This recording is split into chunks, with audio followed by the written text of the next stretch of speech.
Assalamualaikum. This is Maruf Khan. Welcome back to another video. I hope you all are doing well and make sure you all have subscribed to my YouTube channel.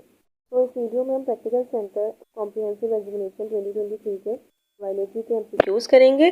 Start करते हैं। हमारे पास first MCQ है, the study of distribution of living organisms in different regions of the world is called. तो ये हमारे पास क्या होता है कि जो हमारे पास जो हमने डिस्ट्रीब्यूशन करी हुई है ना लिविंग ऑर्गेनिजम्स की, लाइक कौन कौन से हमने ना डिस्ट्रीब्यूशन करी हुई है प्लांट्स में, एनिमल्स में और फंजाई जैसे, उसमें कोई भी डिफरेंट फॉर्म्स ऑफ लाइफ जो होती है, तो उसमें जो डिस्ट्रीब्यूशन करी हुई है उसकी स्टडी क्या होती है, तो वो स्टडी जो होती है ना वो होती है बायोजियोग्राफी। क्योंकि इसमें जो है ना वो हम डिस्ट्रीब्यूशन पढ़ रहे होते हैं लिविंग ऑर्गेनिजम्स की। साइटोलॉजी में हम लोग क्या पढ़ रहे होते हैं, इसमें हम सेल के बारे में पढ़ रहे होते हैं।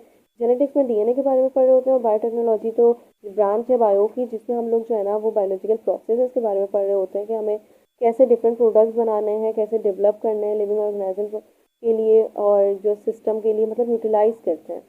तो करेक्ट ऑप्शन जो है वो हमारे पास बी है। अब हमारे पास एमसीक्यू नंबर 2 है कि select the correct sequence of the biological method. हमें सीक्वेंस जो है ना वो करेक्ट जो है वो सिलेक्ट करना है। अब मैं आपको पहले बताऊं कि हमारे पास पहले क्या होता है। पहले जो है ना वो हम ऑब्जर्वेशन करते हैं, कोई भी चीज़ जो है ना वो ऑब्जर्व करी साइंटिस्ट ने, ये फैक्ट्स को कलेक्ट किया कि ये किसी भी साइंटिस्ट ने जो है वो कलेक्ट किए फैक्ट्स को कि क्या क्या हो रहा है, कलेक्शन डेटा जो है वो कलेक्ट करी। उसके बाद जो है ना वो एक सारा एक टेंटेटिव स्टेटमेंट बन जाती है जिसको हम कहते हैं हाइपोथेसिस। हाइपोथेसिस के बाद हमारे पास क्या होता है कि ये स्टेटमेंट जो है ना वो रीजनिंग होती है, एक्सपेरिमेंट होते हैं कि ये सही भी है या नहीं है, कंक्लूजन होता है। फिर हमारे पास क्या होता है, एक थ्योरी बनती है। थ्योरी क्या होती है, ये हमारे पास हाइपोथेसिस की बेसिस पे होती है कि ये हमारे पास जो है वो ट्रू जो हमारे पास जो प्रूफ हुआ है और सारे सर्कमस्टेंसेस में, ये सारा करेक्ट भी है कि नहीं है। या हमारे पास फिर उसके बाद एक लॉ आ जाता है, अगर सारा जो है ना वो टेस्ट जो है ना वो पॉजिटिव आ जाता है, सारा जो है क्लियर हो जाता है, तो उसके बाद एक जनरल प्रिंसिपल बन जाता है, एक लॉ बन जाता है। तो हमारे पास जो है ना यहाँ पे दिया हुआ है लॉ पहले, नहीं लॉ सबसे आखिर में होता है। यहाँ पे भी लॉ पहले दिया हुआ है, तो ये तो हमारे पास जो है ना वो कट गए। अब हमारे पास है दो है, हाइपोथेसिस और हमारे पास जो है ये भी हाइपोथेसिस है। थ्योरी थ्योरी हमारे पास मतलब लॉ उन्होंने कहा हुआ है कि सेकंड लास्ट पे आता है, फिर रीजनिंग आती है, नहीं लॉ सबसे आखिर वाला होता है। तो यहाँ हमारे पास जो है वो ये ऑप्शन भी है करेक्ट आंसर। सही है। अब हमारे पास एमसीक्यू नंबर 3 है कि the members of which kingdom have cell wall and all are heterotrophic. देखें, ये दोनों होते हैं जिनके पास सेल वॉल होती है। सही है। मोनीरा हमारे प्रोटेस्टा प्रोटोक्टिस्टा को जिसको हम कहते थे, और मोनीरा हम प्रोकैरियोट्स को कहते हैं। प्रोकैरियोट्स में हमारे पास सेल वॉल नहीं होती, न्यूक्लियस नहीं होता। सही है। तो ये दोनों में होता है, लेकिन प्लांट में आपको पता होगा सेल वॉल होता है और फंजाई में भी होता है, काइटिन से बना होता है फंजाई में। अब हमारे पास क्या होगा कि प्लांट जो है ना वो ऑटोट्रॉफिक होते हैं, वो अपना खाना खुद प्रिपेयर करते हैं, इनऑर्गेनिक कंपाउंड से ऑर्गेनिक बनाते हैं फूड। सही है। और फंजाई जो है वो हेट्रोट्रॉफिक होते हैं, जो आपने खुद भी देखा होगा कि हम कोई ब्रेड रख दें, कुछ भी रख दें तो उस पर फंगस लग जाती है। तो क्या होता है, फंगस जो है ना वो हेट्रोट्रॉफिक होते हैं, वो डिपेंड करते हैं किसी और चीज़ पे। तो वो हमारे पास खुद खाना प्रिपेयर नहीं कर सकते, तो करेक्ट ऑप्शन जो है वो बी होगा। सही है। और ये वाइज चूज होता है कि आप लोग जो है ना जो आपको बिल्कुल कंफर्म है कि ये आंसर नहीं हो सकता उसको निकालते हैं, फिर आपको पता चल जाता है। तो इससे जो है ना वो एमसीक्यू जो है वो रॉन्ग होंगे, इसका कोई चांस ही नहीं होता है। एमसीक्यू अब हमारे पास जो है ना एमसीक्यू नंबर 4 है कि the secondary wall is made up of. Secondary wall किससे बना होता है, पेक्टिन और सेलुलोज से, सेलुलोज और प्रोटीन से, लिग्निन और पेक्टिन से, या सेलुलोज और लिग्निन है। तो हमारे पास जो है ना ये आपकी बुक लाइन भी है और इसमें कहा हुआ है कि सेकेंडरी वॉल जो है वो हमारे पास सेलुलोज और लिग्निन से बना होता है। ये इसकी जो है ना वो पोरेंट होता है। क्या होता है, ये प्रोवाइड करता है स्ट्रेंथ सेल को, लाइक क्या होगा, मैकेनिकल सपोर्ट देता है, प्रोटेक्शन देता है प्लांट बॉडी में। और इसके ना 3 लेयर्स होती है, लाइक ये जो है ना वो प्राइमरी वॉल और जो मेम्ब्रेन होती है ना उन दोनों के दरमियान होता है। और जो है ना ये हमारे पास हो गया। अब एमसीक्यू नंबर 4 है हमारे पास कि सिलेक्ट करना है ऑड वन। ऑड वन क्या होता है कि इन तीनों से मैच ना करता हो, मिस मैच हो। हमारे पास है active transport, facilitated diffusion, diffusion और ऑस्मोसिस। आपको पता चल रहा होगा कि ये पैसिव ट्रांसपोर्ट होता है। पैसिव क्या होता है, हायर से लोअर जाते हैं और हमें इसमें एनर्जी नहीं चाहिए होती। लेकिन एक्टिव ट्रांसपोर्ट क्या होता है, लोअर से हायर। अब देखें कोई चीज़ है अब यहाँ है ना हायर से लोअर में जा रही है तो उसको कोई एनर्जी चाहिए ही नहीं, जहाँ कम होता है वहीं से जाता है सारी चीज़ें। लेकिन एक्टिव ट्रांसपोर्ट में हमें लोअर से हायर में पहुँचाना है, तो उसके लिए हमें एनर्जी चाहिए होगी, वो आ नहीं रहा होगा लेकिन हमें पकड़ के खींचना पड़ेगा एनर्जी से कि भाई आओ ज़रूर आओ। तो ये हमारे पास होता है कि जो ऑड वन है, क्योंकि ये तीनों जो है वो पैसिव डिफ्यूजन के पार्ट है। और करेक्ट आंसर जो है वो ए है। एमसीक्यू नंबर 6 है कि which process involve mitosis.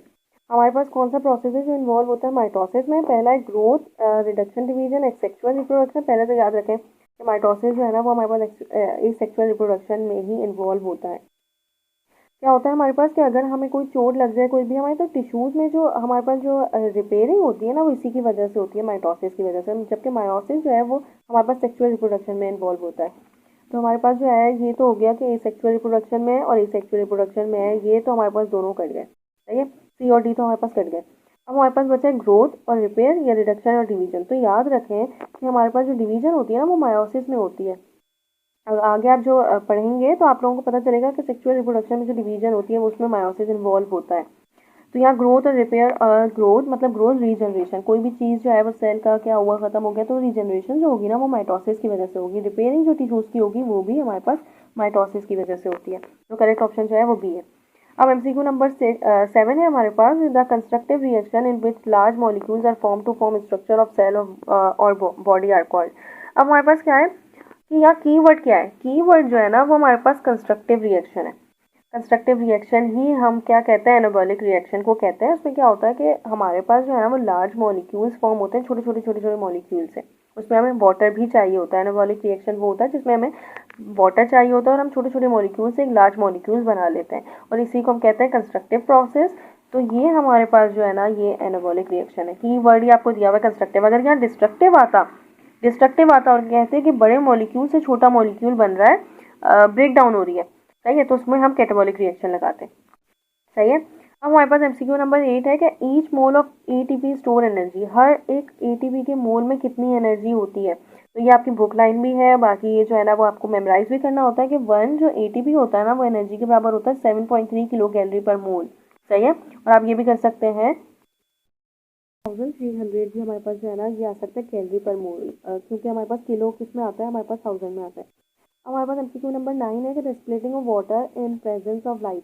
Light में जो हमारे पास जो है वाटर की जो स्प्लिटिंग होती है ना वो हम कहते हैं फोटोलाइसिस, सही है। हाइड्रोलाइसिस तो वो होता है कि ब्रेक डाउन ऑफ वाटर हो गया, लेकिन इन प्रेजेंस ऑफ लाइट दिया हुआ है, कीवर्ड क्या है, इन प्रेजेंस ऑफ लाइट। तो यहाँ हमारे पास जो है वो ऑप्शन सी जो है वो करेक्ट होगा, फोटोलाइसिस। और ये किस में आता है, ये हमारे पास जो है ना वो केल्विन साइकिल में आता है। केल्विन साइकिल में हमारे पास वाटर स्प्लिट होता है। Light dependent reaction independent reaction दोनों में इन्वॉल्व होता है, लेकिन ज़्यादातर जो वाटर की जो इलेक्ट्रॉन होते हैं और जो हाइड्रोजन होता है, प्रोटॉन होता है, वो इन्वॉल्व ही हमारे पास केल्विन साइकिल में होता है। अब हमारे पास एमसीक्यू नंबर 10 है कि द डिफिशियंसी ऑफ विटामिन की कॉज। विटामिन की क्या करता है, ठीक है, स्कर्वी क्या करता है हमारे पास, सी वो हाँ विटामिन क्या सी जो है वो स्कर्वी कॉज करता है।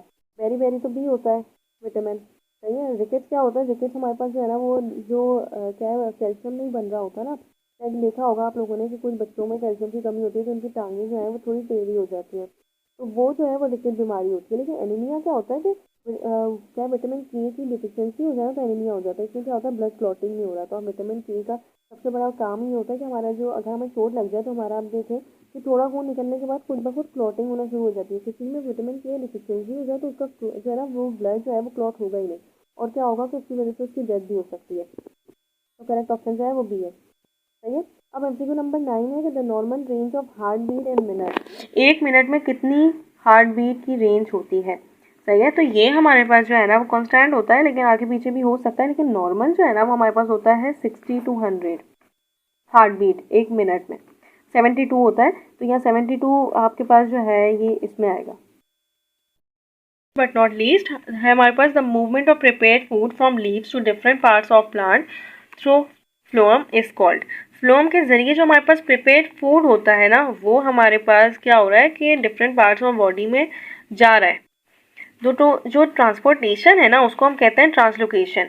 इसकी क्या होता है कि फ्लोएम जो है ना वो प्रेजेंट होता है सारे के सारे पार्ट्स में। ये जो है ना वो सिंपल शुगर जो ग्लूकोज बन गई है, ग्लूकोज तो बन गया, अब उसको सारे पार्ट्स में भी तो पहुंचाना है ना। जाइलम तो क्या होता है वाटर और आइंस को ले जाता है और पहुंचा देता है, लेकिन फ्लोएम को जो है ना वो जो चाहिए होता है, फ्लोएम को जो पूरे बॉडी में चाहिए पहुंचाना होता है, तो उसका प्रोसेस जो होता है ना वो ट्रांसलोकेशन होता है।